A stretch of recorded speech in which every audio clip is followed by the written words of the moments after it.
একটা শান্ত, সুন্দর, কর্মব্যস্ততাময় বিকেলের গল্প।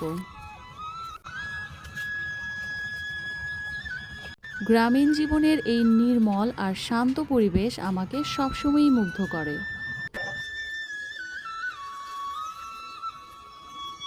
ইচ্ছে হলেই বাগান থেকে তাজা সবজি তুলে খাই, তারপর মাটির চুলায় লাকড়ি দিয়ে রান্না করি মজার মজার খাবার।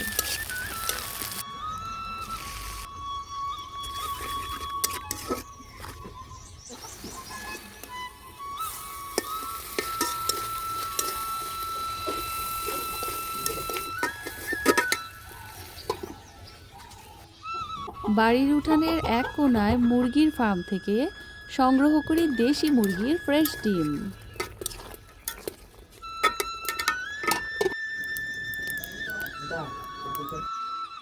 তারপর যখন রান্নাটা প্রায় শেষের দিকে, বিলম্ব গাছ থেকে দুই একটা বিলম্ব তুলে লবণ দিয়ে খেয়ে নেই।